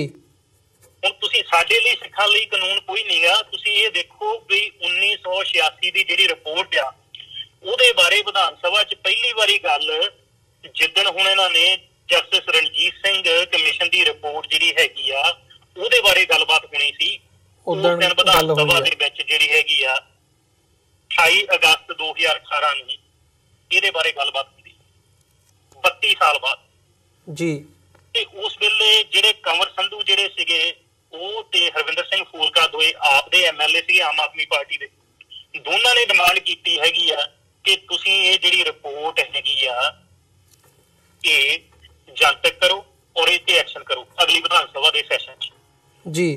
ਤੇ ਪਿਤਾ ਜੀ ਵੱਲੋਂ ਤੇ ਮਾਤਾ ਪਿਤਾ ਜੀ ਵੱਲੋਂ, ਕਿਉਂਕਿ ਸਿਰਫ ਸਾਡੇ ਮਾਤਾ ਪਿਤਾ ਜੀ ਆ ਜਿਹੜੇ ਇਸ ਵੇਲੇ ਹੈਗੇ ਦੁਨੀਆ 'ਚ, ਜਿਹੜੇ ਦੂਜੇ 3 ਬਜ਼ੁਰਗ ਸੀਗੇ ਉਹ ਇਸ ਦੁਨੀਆ ਤੋਂ ਜਾ ਚੁੱਕੇ, ਚੜਾਈ ਕਰ ਗਏ, ਉਹ ਗੁਰਪ੍ਰਵਾਸ ਹੋ ਚੁੱਕੇ, ਚੜਾਈ ਕਰ ਗਏ ਹਨਾ ਜੀ। ਤੇ ਪਿਤਾ ਜੀ ਵੱਲੋਂ ਪਹਿਲੀ ਚਿੱਠੀ ਮੁੱਖ ਮੰਤਰੀ ਪੰਜਾਬ ਨੂੰ 30 ਜੁਲਾਈ 2018 ਨੂੰ ਲਿਖੀ ਜਾਂਦੀ ਆ ਵੀ ਆ ਜਿਹੜਾ ਵਿਧਾਨ ਸਭਾ ਦਾ ਸੈਸ਼ਨ ਆ ਰਿਹਾ ਮਹੀਨੇ ਬਾਅਦ 28 ਅਗਸਤ ਨੂੰ, ਉਸ ਦਿਨ ਨੂੰ ਤੁਸੀਂ ਇਹ ਜਿਹੜੀ ਜਸਟਿਸ ਗੁਰਨਾਮ ਸਿੰਘ ਦੀ ਰਿਪੋਰਟ ਆ ਉੱਥੇ ਛਾਇਆ ਕਰੋ। ਉਸ ਤੋਂ ਬਾਅਦ ਜੀ 18 ਅਗਸਤ ਨੂੰ ਇੱਕ ਰਿਮਾਈਂਡਰ ਲੈਟਰ ਜਿਹੜਾ ਉਹ ਭੇਜਿਆ ਜਾਂਦਾ ਜੀ। 28 ਅਗਸਤ ਨੂੰ ਦੋਏ MLA ਸੱਦਦੇ ਆ ਉੱਥੇ ਇਹਦੀ ਡਿਮਾਂਡ ਕਰਦੇ। ਉਦੋਂ ਬਾਅਦ ਜੀ 1 ਅਕਤੂਬਰ ਨੂੰ ਇੱਥੇ ਤੁਹਾਨੂੰ ਯਾਦ ਹੋਣਾ ਸੈਕਟਰੀ ਜਨਰਲ ਜਿਹੜਾ ਯੂਨਾਈਟਿਡ ਨੇਸ਼ਨਸ ਦਾ ਹੈਗਾ ਜੀ ਮਿਸਟਰ ਐਂਟੋਨੀਓ, ਉਹ ਦਰਬਾਰ ਸਾਹਿਬ ਜਾਂਦਾ, ਉਹਨਾਂ ਨੂੰ ਚਿੱਠੀ ਲਿਖੀ ਜਾਂਦੀ ਜੀ ਪਿਤਾ ਜੀ ਵੱਲੋਂ, ਪੇਰੈਂਟਸ ਵੱਲੋਂ। ਉਸ ਤੋਂ ਬਾਅਦ 12 ਦਸੰਬਰ 2018 ਨੂੰ ਗਵਰਨਰ ਪੰਜਾਬ ਨੂੰ ਗ੍ਰੀਵੈਂਸ ਫਾਈਲ ਕੀਤਾ ਜਾਂਦਾ। ਇਸ ਲਈ ਉਹਨਾਂ ਨੂੰ ਪਹਿਲਾਂ ਅਸੀਂ 10 ਦਸੰਬਰ ਨੂੰ ਜਿੱਦਣ ਇੰਟਰਨੈਸ਼ਨਲ ਹਿਊਮਨ ਡੇ ਸੀ ਉਹ ਚਿੱਠੀ ਲਿਖੀ ਸੀ ਤੇ ਉਹ ਕਹਿੰਦੇ ਤੁਸੀਂ ਗ੍ਰੀਵੈਂਸ ਫਾਈਲ ਕਰੋ ਜੀ। ਹੁਣ 12 ਦਸੰਬਰ 2018 ਦਾ ਜਿਹੜਾ ਹੈਗਾ ਉਹ ਗ੍ਰੀਵੈਂਸ ਫਾਈਲ। ਉਸ ਤੋਂ ਬਾਅਦ ਜਿਹੜੇ ਮੈਂਬਰ ਪਾਰਲੀਮੈਂਟ ਹੈਗੇ ਆ ਗਾਂਧੀ ਜੀ, ਧਰਮਵੀਰ ਗਾਂਧੀ ਜੀ, ਤੇ ਉਹਨਾਂ ਨੇ ਡਾਕਟਰ ਸਾਹਿਬ ਨੇ 19 ਦਸੰਬਰ ਨੂੰ ਰਾਜਨਾਥ ਜਿਹੜੇ ਆਪਣੇ ਹੋਮ ਮਿਨਿਸਟਰ ਹੈਗੇ ਉਹਨਾਂ ਨੂੰ ਮਿਲੇ। ਉਹਨਾਂ ਨੇ ਉਹਨਾਂ ਨੂੰ ਮਿਲ ਕੇ ਲਿਖੀ ਸਾਰੀ ਚਿੱਠੀ ਕਿ ਦੇਖੋ ਆਹ ਘਟਨਾ ਵਾਪਰੀ ਅੱਜ ਤੋਂ 32 ਵਰੇ ਪਹਿਲਾਂ, ਤੇ ਉਹ ਜਿਹੜੇ ਪਰਿਵਾਰ ਆ ਅੱਜ ਵੀ ਇਨਸਾਫ ਉਡੀਕ ਰਿਹਾ ਔਰ ਪੰਜਾਬ ਸਰਕਾਰ ਜਿਹੜੀ ਆ ਉਹ ਰਿਪੋਰਟ ਦੱਬ ਕੇ ਬੈਠੀ ਹੋਈ ਆ ਜੀ ਕਿ ਤੁਸੀਂ ਜਿਹੜੀ ਇਹ ਰਿਪੋਰਟ ਆ ਇਹ ਪੰਜਾਬ ਸਰਕਾਰ ਤੋਂ ਮੰਗੋ। ਉਸ ਤੋਂ ਬਾਅਦ ਜਦੋਂ ਉਹਨਾਂ ਨੇ ਕੁਛ ਨਹੀਂ ਕੀਤਾ 27 ਦਸੰਬਰ ਨੂੰ ਦੁਬਾਰਾ ਫਿਰ ਗਿਆ ਰਾਜਨਾਥ ਕੋਲ, ਉਹਨਾਂ ਨੇ ਫਿਰ ਮੰਗ ਕੀਤੀ। ਹੁਣ ਉਹਨਾਂ ਨੇ ਰਾਜਨਾਥ ਨੇ ਜਿਹੜੀ ਹੈਗੀ ਆ 3 ਜਨਵਰੀ 2019 ਨੂੰ ਜਿਹੜੀ ਹੈਗੀ ਆ ਮੁੱਖ ਮੰਤਰੀ ਪੰਜਾਬ ਨੂੰ ਚਿੱਠੀ ਲਿਖੀ। ਇਹਦੇ ਵਿੱਚ ਇਨ ਬਿਟਵੀਨ ਜਿਹੜੇ ਆਪਣੇ ਕਮਰ ਸੰਧੂ ਜੀ ਆ ਉਹ ਸੀਗੇ ਪ੍ਰੈਸ ਰਿਪੋਰਟਰ MLA ਬਣ ਤੋਂ ਪਹਿਲਾਂ ਜੀ। ਬਿਲਕੁਲ। ਤੇ ਉਹ ਜਦੋਂ ਪ੍ਰੈਸ ਰਿਪੋਰਟਰ ਸੀ ਉਹਨਾਂ ਨੇ ਐਜ਼ ਏ ਪ੍ਰੈਸ ਰਿਪੋਰਟਰ ਇਹ ਜਿਹੜੀ ਜਸਟਿਸ ਗੁਰਨਾਮ ਸਿੰਘ ਦੀ ਕਮਿਸ਼ਨ ਦੀ ਰਿਪੋਰਟ ਜਿਹੜੀ ਸੀ ਉਹ ਲਿਖੀ ਸੀ। ਉਹਦੇ ਬੇਸ ਤੇ ਉਹਨਾਂ ਨੇ 24 ਮਾਰਚ 87 ਨੂੰ ਇੱਕ ਰਿਪੋਰਟ ਕੀਤੀ ਸੀ ਜਿਹੜੀ ਇੰਗਲਿਸ਼ ਟ੍ਰਿਬਿਊਨ ਦੇ ਪਹਿਲੇ ਪੇਜ ਤੇ ਛਪੀ ਹੋਈ ਹੈ। ਤੇ ਉਹ ਜਿਹੜੀ ਸਮਰੀ ਉਹਨਾਂ ਨੇ ਉਹ 'ਚ ਜਿਹੜੀ ਲਿਖੀ ਆ ਉਹਦੇ ਵਿੱਚ ਜਿਹੜਾ ਉਹਦਾ ਹੈਡਿੰਗ ਹੈ ਉਹ ਰਿਪੋਰਟ ਦਾ ਉਹ ਕਹਿੰਦਾ ਪੈਨਲ ਫਾਈਂਡਸ ਨਕੋਦਰ ਫਾਇਰਿੰਗ ਅਨਜਸਟੀਫਾਈਡ ਜੀ। ਉਸ ਤੋਂ ਬਾਅਦ ਜਦੋਂ ਤੁਸੀਂ ਉਹਨੂੰ ਡੀਟੇਲ 'ਚ ਪੜ੍ਹਦੇ ਆ ਉਹ ਰਿਪੋਰਟ ਨੂੰ ਤੇ ਨਾਲ ਇਹ ਵੀ ਲਿਖਿਆ ਅਵਾਇਡੇਬਲ ਕਿ ਇਹਦੀ ਕੋਈ ਲੋੜ ਨਹੀਂ ਸੀ, ਇਹ ਬੇਲੋੜੀ ਸੀ ਔਰ ਇਹ ਅਨਜਸਟੀਫਾਈਡ ਸੀ, ਇਹਨੂੰ ਕਿਸੇ ਤਰੀਕੇ ਨਾਲ ਜਸਟੀਫਾਈ ਨਹੀਂ ਕੀਤਾ ਜਾ ਸਕਦਾ। ਫਿਰ ਉਹ ਜਿਹੜਾ ਜਸਟਿਸ ਗੁਰਨਾਮ ਸਿੰਘ ਆ ਉਹ ਆਪਣੀ ਰਿਪੋਰਟ 'ਚ ਲਿਖਦਾ, ਉਹ ਸ਼ੁਰੂ ਕਰਦਾ ਜੀ 2 ਫਰਵਰੀ ਦੀ ਜਿਹੜੀ ਘਟਨਾ ਆ ਜਿਹੜੀਆਂ ਗੁਰੂ ਗ੍ਰੰਥ ਸਾਹਿਬ ਜੀ ਦੇ ਸਰੂਪ ਅਗਨ ਭੇਟ ਹੋਏ ਸੀ ਜੀ। ਉਹ ਕਹਿੰਦੇ ਵੀ ਜਿਹੜਾ SSP ਆ ਉਹ ਇਹ ਕਹਿੰਦਾ ਕਿ ਜਿਹੜੀ ਫਾਇਰ ਜਿਹੜੀ ਸੀਗੀ ਜਿਹੜੀ ਉੱਥੇ ਅੱਗ ਲੱਗੀ ਸੀਗੀ ਉਹ ਅਣਗਹਿਲੀ ਨਾਲ ਲੱਗੀ ਸੀ ਜੀ। ਉਹ ਇਹ ਵੀ ਲਿਖਦਾ ਵੀ ਉਸ ਵੇਲੇ ਉੱਥੇ ਜਿਹੜੀ ਬਿਜਲੀ ਜਿਹੜੀ ਹੈ ਨਹੀਂ ਸੀ। ਉਹ SSP ਇਹ ਵੀ ਲਿਖਦਾ ਕਿ ਮੈਂ ਫਾਇਰ ਐਕਸਪਰਟ ਦਾ ਓਪੀਨੀਅਨ ਲਿਆ ਤੇ ਜਿਹੜਾ ਇਹ ਜੱਜ ਹੈਗਾ ਜਸਟਿਸ ਗੁਰਨਾਮ ਸਿੰਘ ਉਹ ਕਹਿੰਦਾ ਨਾ ਤਾਂ ਉਦੋਂ ਉੱਥੇ ਬਿਜਲੀ ਗਈ ਸੀ ਕਿਉਂਕਿ ਜਿਹੜਾ ਉਹਨਾਂ ਨੇ ਬਿਜਲੀ ਬੋਰਡ ਜਿਹੜਾ ਹੈਗਾ ਉਹ ਇਸ ਗੱਲ ਨੂੰ ਨਹੀਂ ਮੰਨਦਾ ਵੀ ਉੱਥੇ ਬਿਜਲੀ ਉਦੋਂ ਵੀ ਗਈ ਸੀਗੀ ਜਾਂ ਉੱਥੇ ਕੋਈ ਇਹ ਐਕਸੀਡੈਂਟ ਸੀ ਜਾਂ ਫਿਊਜ਼ ਉੱਡੇ ਸੀ ਜਾਂ ਕੋਈ ਪਾਵਰ ਫੇਲੀਅਰ ਸੀ, ਸਰਕਟ ਫੇਲ ਸੀ ਜਾਂ ਕੋਈ ਧੂਪ ਬੱਤੀ ਜਾਂ ਮੋਮਬੱਤੀ ਜਾਂ ਅਗਰਬੱਤੀ ਜਾਂ ਜੋਤ ਏਦਾਂ ਦੀ ਕੋਈ ਚੱਕਰ ਨਹੀਂ ਸੀ ਜੀ। ਤੇ ਦੂਜੀ ਉਹਨਾਂ ਨੇ ਇਹ ਕਿਹਾ ਵੀ ਹੋ ਸਕਦਾ ਵੀ ਕੈਂਡਲ ਦੇ ਨਾਲ ਅੱਗ ਲੱਗੀ ਹੋਵੇ, ਇਹ ਜਿਹੜਾ ਹੈਗਾ SSP ਨੇ ਕਿਹਾ। ਤੇ ਦੂਜਾ ਉਹ ਕਹਿੰਦਾ ਵੀ ਇਹਨਾਂ ਫਾਇਰ ਐਕਸਪਰਟ ਸੀਗਾ ਉਹ ਵੀ ਮੇਰੇ ਓਪੀਨੀਅਨ ਦੇ ਨਾਲ ਸਹਿਮਤ ਸੀ। ਉਹ ਕਹਿੰਦੇ ਵੀ ਨਾ ਤਾਂ ਸਾਨੂੰ ਉਹਨੇ ਜਿਹੜਾ ਫਾਇਰ ਐਕਸਪਰਟ ਆ ਉਹਦਾ ਨਾਂ ਦਿੱਤਾ, ਨਾ ਉਹਨੇ ਜਿਹੜਾ ਫਾਇਰ ਐਕਸਪਰਟ ਜਿਹਨੂੰ ਮੈਂਸ਼ਨ ਕਰਦਾ ਉਹਦਾ ਕੋਈ ਲਿਖਤੀ ਓਪੀਨੀਅਨ ਲਿਆ ਜੀ। ਉਹ ਕਹਿੰਦਾ SSP ਨੇ ਜੋ ਲਿਖਿਆ ਹੈਗਾ ਉਹ ਇਹਦੇ ਆਪਣੇ ਦਿਮਾਗ ਦੀ ਉਪਜ ਸੀ, ਨਾ ਕਿ it was based on the facts. ਮਤਲਬ ਜਿਹੜੀ ਰਿਪੋਰਟ ਹੈਗੀ ਹੈ ਜਸਟਿਸ ਗੁਰਨਾਮ ਸਿੰਘ ਦੀ ਜਿਹੜੀ ਕਮਰ ਸੰਧੂ ਹੋਰਾਂ ਨੇ ਰਿਪੋਰਟਰ ਹੁੰਦਿਆਂ ਉਸ ਵਕਤ ਦੇਖੀ ਸੀ ਉਹਦੇ ਵਿੱਚ ਇਹ ਗੱਲ ਉਹਨਾਂ ਨੇ ਜਗ ਜ਼ਾਹਰ ਕੀਤੀ ਹੈ ਜੋ ਤੁਸੀਂ ਕਹਿ ਰਹੇ ਹੋ ਸਾਰੀਆਂ ਗੱਲਾਂ। ਬਿਲਕੁਲ ਜੀ। ਉਹਨਾਂ ਨੇ ਇਹ ਲਿਖਿਆ ਕਿ 2 ਫਰਵਰੀ ਨੂੰ ਜਿਹੜੀ ਇਹ ਗੱਲ ਕਹਿੰਦਾ ਵੀ ਉੱਥੇ ਜਿਹੜਾ ਫਾਇਰ ਐਕਸਪਰਟ ਆ ਉਹਦਾ ਇਹਨੇ ਸਾਨੂੰ ਨਾਂ ਨਹੀਂ ਦਿੱਤਾ। ਉਹ ਜਿਹੜਾ ਫਾਇਰ ਐਕਸਪਰਟ ਜਿਹਦਾ ਇਹ ਕਹਿੰਦਾ ਮੈਂ ਓਪੀਨੀਅਨ ਲਿਆ ਉਹਦਾ ਕੋਈ ਰਿਟਨ ਓਪੀਨੀਅਨ ਨਹੀਂ ਲਿਆ। ਨਾ ਤਾਂ ਇਹਨਾਂ ਨੂੰ ਪਤਾ ਵੀ ਉਹ ਬੰਦਾ ਕੌਣ ਆ, ਨਾ ਪਤਾ ਵੀ ਉਹਨੇ ਕਿਹਾ ਕੀ ਆ ਕਿਉਂਕਿ ਇਹਦੇ ਬੇਸ ਤੇ ਹੀ ਆ ਨਾ ਜੋ। ਤੇ ਦੂਜਾ ਇਹ ਕਹਿੰਦਾ ਵੀ ਮੋਮਬੱਤੀ ਨਾਲ ਅੱਗ ਲੱਗ ਸਕਦੀ ਆ ਤੇ ਉਹ ਕਹਿੰਦੇ ਦਿਨ ਦਾ ਟਾਈਮ ਸੀਗਾ ਉੱਥੇ ਕੋਈ ਮੋਮਬੱਤੀ ਨਹੀਂ ਸੀ, ਕੋਈ ਧੂਪ ਨਹੀਂ ਸੀ, ਕੋਈ ਅਗਰਬੱਤੀ ਨਹੀਂ ਸੀ ਜੀ। ਵੀ ਉਹ ਕਹਿੰਦੇ ਇਹਦੇ ਦਿਮਾਗ ਦੀ ਸੋਚ ਸੀ ਨਾ ਕਿ ਉਹ ਫੈਕਟਸ ਨਹੀਂ ਸੀਗੇ। ਤੇ ਉਹ ਕਹਿੰਦੇ SSP ਇਹ ਵੀ ਕਲੇਮ ਕਰਦਾ ਕਿ ਉੱਥੇ ਪਾਵਰ ਆਊਟੇਜ ਸੀ 5 ਤੋਂ ਸਵੇਰ ਦੇ 5 ਵਜੇ ਤੋਂ 10 ਵਜੇ ਤੱਕ ਮੋਮਬੱਤੀ ਨਾਲ ਅੱਗ ਲੱਗੀ ਹੋਊਗੀ, ਜਦ ਕਿ ਜਿਹੜਾ ਬਿਜਲੀ ਵਿਭਾਗ ਆ ਉਹ ਕਹਿੰਦਾ ਉਸ ਦਿਨ ਕੋਈ ਉੱਥੇ ਪਾਵਰ ਆਊਟੇਜ ਨਹੀਂ ਸੀ ਜੀ। ਇਹ ਤਾਂ ਗੱਲ ਹੋ ਗਈ ਉਦਣ ਦੀ। ਉਹ ਕਹਿੰਦਾ ਵੀ ਜਿਹੜਾ 3 ਫਰਵਰੀ ਨੂੰ ਜਦੋਂ ਦਫਾ 144 ਲੱਗੀ ਸੀ, ਜਦੋਂ ਸ਼ਿਵ ਸੈਨਾ ਨੇ ਜਲੂਸ ਕੱਢਿਆ ਇਹਨਾਂ ਨੇ ਕਿਉਂ ਨਹੀਂ ਅਰੈਸਟ ਕੀਤਾ ਕਿਸੇ ਨੂੰ? ਉਹ ਕਹਿੰਦਾ there was no arrest for violation of section 144 IPC. No steps were taken to control the situation. ਉਹ ਕਹਿੰਦਾ ਸ਼ਾਮ ਦੇ 7 ਵਜੇ ਤੱਕ ਇਹਨਾਂ ਨੇ ਕੱਖ ਨਹੀਂ ਕੀਤਾ ਜੀ। ਜੇ ਸ਼ਰੇਆਮ ਧੱਜੀਆਂ ਉੜੀਆਂ ਸੀ ਦਫਾ 144 ਦੀਆਂ ਇਹਨਾਂ ਨੇ ਕੋਈ ਕਾਰਵਾਈ ਕਿਉਂ ਨਹੀਂ ਕੀਤੀ? ਉਸ ਤੋਂ ਬਾਅਦ ਉਹ ਕਹਿੰਦਾ 4 ਫਰਵਰੀ ਦੀ ਗੱਲ ਆਉਂਦੀ, ਉਹ ਕਹਿੰਦਾ ਕਿ ਅਸੈਂਬਲੀ ਵਾਜ਼ਨਟ ਅਨਲੌਫੁਲ, ਜਿੱਥੇ ਉਹ ਬੈਠੇ ਸੀਗੇ ਸਿੰਘ ਆਣ ਕੇ, ਕਹਿੰਦਾ ਉਹ ਗੈਰ ਕਾਨੂੰਨੀ ਨਹੀਂ ਸੀ, ਨਾ ਉਹਨਾਂ ਨੂੰ ਕਿਸੇ ਨੇ ਗੈਰ ਕਾਨੂੰਨੀ ਕਰਾਰ ਦਿੱਤਾ ਉਹਨੂੰ। ਇਹ ਤਾਂ ਗੱਲ ਵੀ ਉੱਥੇ ਉਹ ਜੇ ਉਹ ਇਕੱਠੇ ਹੋਏ ਸੀ, ਜੇ ਕਹਿੰਦੇ ਗਲਤ ਸੀ ਇਹਨਾਂ ਨੇ, ਉਹ ਇਕੱਠੇ ਹੋਣ ਕਿਉਂ ਦਿੱਤੇ। ਦੂਜੀ ਗੱਲ ਕਹਿੰਦਾ ਕਿ they didn't ask mob to disperse, ਉਹਨਾਂ ਨੇ ਉਹਨਾਂ ਨੂੰ ਖਦੇੜਨ ਦੀ ਕੋਈ ਕੋਸ਼ਿਸ਼ ਨਹੀਂ ਕੀਤੀ ਜੀ। ਉਸ ਤੋਂ ਬਾਅਦ ਉਹ ਕਹਿੰਦਾ ਜਿਹੜਾ ਐਸਪੀ ਆਪਰੇਸ਼ਨ ਅਸ਼ਵਨੀ ਕੁਮਾਰ ਸ਼ਰਮਾ ਆ, ਜਿਹਨੇ ਗੋਲੀ ਚਲਾਉਣ ਦੇ ਆਰਡਰ ਦਿੱਤੇ ਆ, ਉਹਨੇ ਕਹਿੰਦਾ ਹੀ didn't seek permission of district magistrate. ਜੇ ਉੱਥੇ ਡਿਸਟ੍ਰਿਕਟ ਮੈਜਿਸਟ੍ਰੇਟ ਬੈਠਾ, ਉਹਨੇ ਉਹਦੀ ਇਜਾਜ਼ਤ ਕਿਉਂ ਨਹੀਂ ਲਈ। ਉਹ ਕਹਿੰਦਾ firing was not as per the police rules in handling and firing at mobs. ਤੇ ਜਿਹੜੇ ਜੋ ਕਾਨੂੰਨ ਕਹਿੰਦਾ ਵੀ ਗੋਲੀ ਕਦੋਂ ਚਲਾਉਣੀ ਆ, ਗੋਲੀ ਦੀ ਆਗਿਆ ਕਦੋਂ ਦੇਣੀ ਆ, ਉਹਦੇ ਜਿਹੜੇ ਕਾਨੂੰਨ ਆ ਉਹ ਉਹਨਾਂ ਨੇ ਫੋਲੋ ਨਹੀਂ ਕੀਤੇ। ਉਸ ਤੋਂ ਬਾਅਦ ਉਹ ਕਹਿੰਦਾ ਕਿ ਦੇਰ ਵਾਜ਼ ਨੋ ਡੇਂਜਰ ਟੂ ਲਾਈਫ ਔਰ ਪ੍ਰਾਪਰਟੀ, ਨਾ ਤਾਂ ਕਿਸੇ ਦੀ ਜਾਨ ਨੂੰ ਖਤਰਾ ਸੀ, ਨਾ ਕਿਸੇ ਦੀ ਜਾਇਦਾਦ ਨੂੰ ਖਤਰਾ ਸੀ ਜੀ। ਉਸ ਤੋਂ ਬਾਅਦ ਉਹ ਆਪਣੀ ਰਿਪੋਰਟ 'ਚ ਜੱਜ ਇਹ ਲਿਖਦਾ ਕਿ ਦੇ ਵਰ ਏਮਡ ਟੂ ਕਿਲ, ਕਿ ਉਹਨਾਂ ਨੂੰ ਮਾਰਨ ਲਈ ਗੋਲੀਆਂ ਮਾਰੀਆਂ ਗਈਆਂ, ਨਾ ਕਿ ਉਹਨਾਂ ਨੂੰ ਭਜਾਉਣ ਲਈ ਜਾਂ ਉਹਨਾਂ ਨੂੰ ਖਦੇੜਨ ਲਈ। ਉਹ ਕਹਿੰਦੇ ਕਿ ਜਿਹੜੀ ਉਹਨਾਂ ਨੂੰ ਗੋਲੀਆਂ ਮਾਰੀਆਂ 15 ਤੋਂ 20 ਗਜ ਦੇ ਡਿਸਟੈਂਸ ਤੋਂ ਮਾਰੀਆਂ ਹੈਗੀਆਂ, ਤੇ ਸਾਰਿਆਂ ਦੇ ਵਾਈਟਲ ਆਰਗਨ ਜਿਹੜੇ ਆ ਏਮ ਕੀਤੇ ਗਏ ਆ, ਕਿ ਜਿਹੜੇ ਆਪਣੇ ਜਿੱਦਾਂ ਆਪਣੇ ਧੁੰਨੀ ਤੋਂ ਉੱਪਰ ਜਿਹੜੀਆਂ ਹੈਗੀਆਂ ਛਾਤੀ 'ਚ ਗੋਲੀਆਂ ਵੱਜੀਆਂ ਜੀ, ਕਿਉਂਕਿ ਉੱਥੇ ਆਪਣੇ ਜਿਹੜੇ ਸਭ ਤੋਂ ਇੰਪੋਰਟੈਂਟ ਬੋਡੀ ਆਰਗਨਸ ਜਿਹੜੇ ਹੈਗੇ ਆਪਣੇ ਉੱਥੇ ਹੈਗੇ ਆ। ਤੇ ਉਸ ਤੋਂ ਬਾਅਦ ਉਹ ਕਹਿੰਦਾ ਕਿ simple injuries can justify killing of 4 and injuring of many. ਤੇ ਜਿਹੜਾ ਇਹ ਕਹਿੰਦੇ ਆ ਕਿ ਅਸੀਂ ਜਿਹੜੀ ਇਹਨੇ ਜਸਕੀਰਤ ਚਾਹਲ ਨੇ ਆਪਣੀ ਜਿਹੜੀ FIR ਲਿਖੀ ਆ, ਉਹਨੇ ਕਿਹਾ ਵੀ ਅਸੀਂ ਆਪਣੇ ਬਚਾਓ ਲਈ ਇਹ ਗੋਲੀ ਚਲਾਈ ਸੀ ਜੀ। ਤੇ ਜਿਹੜਾ ਜੱਜ ਆ ਉਹ ਕਹਿੰਦਾ ਵੀ ਜੇ ਝਰੀਟਾਂ ਲੱਗ ਗਈਆਂ ਇੱਕ ਬੰਦੇ ਦੇ ਜਾਂ 2 ਪੁਲਿਸ ਵਾਲਿਆਂ ਦੇ, ਉਹ ਜਸਟੀਫਾਈ ਨਹੀਂ ਕਰਦਾ ਵੀ ਤੁਸੀਂ ਇਹ ਬੰਦੇ ਜਿਹੜੇ ਆ ਉਹ ਮਾਰ ਦਿਓ ਉਹਨਾਂ ਨੂੰ। ਉਸ ਤੋਂ ਬਾਅਦ ਉਹ ਕਹਿੰਦਾ ਕਿ ਜਿਹੜੀਆਂ ਪੋਸਟਮਾਰਟਮ ਰਿਪੋਰਟਾਂ ਜਿਹੜੀਆਂ ਉਹ ਇਹ ਲਿਖਦੀਆਂ ਹੈਗੀਆਂ ਕਿ ਜਿਹੜੀਆਂ ਗੋਲੀਆਂ ਹੈਗੀਆਂ ਉਹ ਮੂੰਹ 'ਚ ਲੱਗੀਆਂ, ਗੋਲੀਆਂ ਜਿਹੜੀਆਂ ਉਹ ਗਰਦਨਾਂ 'ਚ ਲੱਗੀਆਂ, ਗੋਲੀਆਂ ਜਿਹੜੀਆਂ ਛਾਤੀਆਂ 'ਚ ਲੱਗੀਆਂ, ਤੇ ਜਿਹੜੇ ਹੰਸ ਆ ਜਿਹੜੀ ਕਲੈਵੀਕਲ ਬੋਨ ਆ ਉਹ ਵੀ ਟੁੱਟੀਆਂ ਹੋਈਆਂ ਸੀ। ਤੇ ਉਹ ਕਹਿੰਦੇ ਵੀ ਜਿਹੜਾ ਇਹ SP ਆਪਰੇਸ਼ਨ 'ਚ ਕਹਿੰਦਾ ਵੀ ਮੈਂ ਕਿਹਾ ਸੀਗਾ ਵੀ ਗੋਲੀਆਂ ਜਿਹੜੀਆਂ ਪੈਰਾਂ 'ਚ ਮਾਰੀਆਂ ਜਾਣ, ਉਹ ਕਹਿੰਦਾ ਵੀ ਇਹ ਬਿਲਕੁਲ ਗਲਤ ਆ, ਇਸ ਗੱਲ ਨੂੰ ਮੈਂ ਨਹੀਂ ਮੰਨਦਾ ਜੀ।